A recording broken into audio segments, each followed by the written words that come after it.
Now, Jason's other idea, I think, is a pretty solid one. Purgatory seems shaky, but Chidi banging the judge to get them out of this trouble, because she has made it very clear that she's into him, is a really solid idea. The best part is that Jason says he's done it a bunch of times, and they call it a Jacksonville plea deal.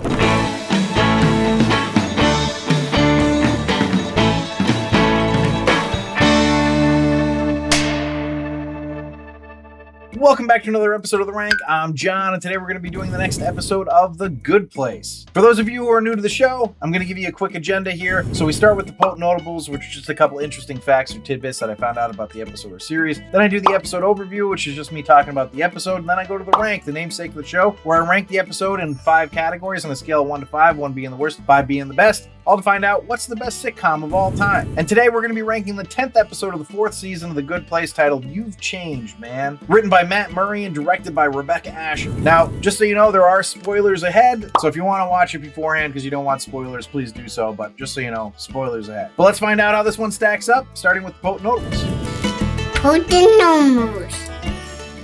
So this episode aired Thursday, January 9th, 2020. Jason's line, "Shawn, you used to be cool, but you've changed, man." It took over an hour to film because the cast couldn't stop laughing. When Manny Jacinto first delivered the line, it caused a few snickers, and Jacinto built off the energy, adding crossed arms and other melodramatic gestures and voice tones. Each subsequent take grew more and more over the top until the entire cast was in hysterics. Reportedly, Ted Danson was in tears from laughing so hard. Michael Schur arrived to work shortly after and was stunned to learn that not only was filming an hour behind, it was behind because of a single line. Alright, and finally, some more Tahani name-dropping tracking. Apparently, Tahani was in Portofino with Bruno Mars, LeBron James, and Dr. Ruth Westheimer. LeBron performed a successful tracheotomy. The song won multiple Grammys, and everyone was really happy. This event gets alluded to again in the episode when Tahani says that she talked Dr. Ruth out of suing Bruno Mars for stealing a song from her. But we never get to hear the full thing. Alright, those are the potent notables. Let's go to the episode overview. So as expected, we open the episode right where we left off the previous one, with the judge going into each Janet's void looking for the Earth reboot clicker thing. Of course, the judge is also always bringing up pop culture references, and it really makes me wonder why she'd be so willing to restart the whole thing. What I was thankful of is the fact that Janet tries to use this to convince her, which would have annoyed me if the show hadn't done that. Janet specifically mentions that rebooting Earth means she loses not just Justified, but Timothy Oliphant. This actually gets to the judge, who says that he's 50 gallons of man in a 10-gallon hat, which I really enjoyed. While the judge goes through each Janet's void, Team Cockroach is trying to get Chidi to come up with an afterlife idea that's equitable. Now, this is the type of thing that should give Chidi an immediate ulcer, but he's super chill now. And I gotta agree with Jason here. I like chill, confident Chidi. We get a real sweet set of I love yous between Chidi and Eleanor, and then Chidi's off to the races to nail down this idea with the rest of the crew. And while Jason's contribution of it being a bummer was true, that's not really what they're looking for, and the essence of the problem is that the cruelty of the punishment doesn't match the cruelty of the life that one has lived. So they need to figure out a balance. It's actually Michael that comes up with the idea first, that they bring back the medium place. Basically, Michael comes up with purgatory. Now, Jason's other idea, I think, is a pretty solid one. Purgatory seems shaky, but Chidi banging the judge to get them out of this trouble, because she has made it very clear that she's into him, is a really solid idea. The best part is that Jason says he's done it a bunch of times, and they call it a Jacksonville plea deal. I mean, that's good stuff. But they're going to go to the Good Place committee to get them on board, and they're just on board with anything. Though I did really enjoy Chidi telling them to shut up because he's confident now. So the Good Place committee is easy. The problem is Shawn. Shawn refuses to agree to the medium place idea, so the judge continues on her quest to find the reboot clicker thing. So the team regroups and comes up with another idea. Basically, purgatory again, but it's a constant rebooting for people to earn a spot in the Good Place to become better people. Of course, they have to have Janet conjure a Timothy Oliphant in her void to get the judge to listen, but once again, Shawn is the problem. He turns them down again, so all hope is lost, right? No, Michael realizes that Shawn needs to know it'll really end, that Team Cockroach is giving up before Shawn's willing to give in. Once Michael makes him realize this, Shawn tells Michael that the most fun he's had in a long time has been fighting with him, and he doesn't want to lose it. So with that in mind, they go back to the judge right before she can press the button and say they're all in agreement. We get a great little joke here from Shawn where he says, hey, there's still some kinks to work in. That's the end of the episode. Seems like it all ended, right? Like the whole series? But there's still 3 episodes left in the season. What else is there? Well, they leave the cliffhanger of the episode as who will implement this new vision. So I guess that's where we're headed. But before we head there, let's find out how it ranked.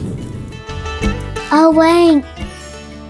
So the rank is where I rank the episode based on 5 categories: story, acting, dialogue, episode coherence, and character relatability. I rank it on a scale of 1 to 5, 1 being the worst, 5 being the best, and then I have a laugh counter where I tally up the amount of times the episode made me laugh out loud. 1 point per laugh out loud gets added to the score. But before I dive in, I just want to say, if you're enjoying this episode, please leave a like down below. Pressing that thumbs up really does help us out. So without further ado, the first category is story, which I gave a 5. This story answers the question of how to make the afterlife better, and they're able to come up with something that Shawn and the judge will agree to. I mean, it's pretty awesome. So let's go to acting, which is a 5, because it always is pretty much. It's just always incredible. The acting is just great on the show. I don't really know what else to say about it. So let's go to dialogue, which I gave a 4.5. Really good as always, maybe a little too reliant on Jason being stupid in this one. Sometimes they do that, but this one felt a little more egregious than normal. Not saying it's bad, by the way. I just didn't think we needed him for the levity breaks. So let's go to episode coherence, which I gave a 4.5. Coherence was great, especially for the arc of the episode. It made sense from beginning to end. The only reason I'm knocking it down from a full 5 is because, well, Chidi's maybe a little too cool. I don't know. It's explained and everything, but he's just so chill. I loved it, but I just don't know that I buy that he wouldn't at least be nervous about this whole thing. Also, Jason really not grasping what's happening here feels almost a bridge too far. But these are really minor things. Let's go to character relatability, the last category, which I give a 4.25. Jason is the reason it's not a 5. I just struggle with his inability to grasp the gravity of the situation sometimes. Like, he played around with the reboot clicker thing and he rested their case after some silly nonsense. Just hard to relate to that level of stupidity. Everyone else was relatable. All right, so some decent scores in the rankings here. So that leads us to the laugh counter, and it had 16. So it's a pretty good laugh counter, and that puts the episode total at 39.25, which means it's a holy grail, just below the meaning of life. This puts the series average at a 37.8, which is also in the holy grail. And if you're ranking along with me, drop your score for this one in the comments. So thanks for listening and or watching. Now, if you'd like to see a list of our episode and series rankings, you can do that on our website at therankpodcast.com. And for those of you who have been watching for a while and haven't subscribed yet, please subscribe and or follow if you're enjoying it. For anybody else out there, you can comment or shoot me an email at info@therankpodcast.com with questions, comments, suggestions, and I will reply to you if you want me to. Please also consider becoming a patron on our Patreon site at patreon.com/therankpodcast, where you can get access to all of our archived episodes. But I will leave you with this. Why did Shawn get caught trying to get Ray, Dave, Mick, and Pete into the new purgatory place? Why is that? Because he was trying to get the Kinks in. The Kinks are a band, in case you didn't know that, Antonio. So if you want to find a picture of the band.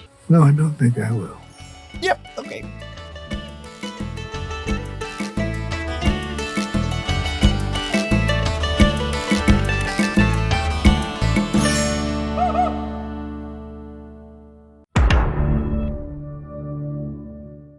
Shawn refuses to agree to the medium place idea, and so the judge. Cut!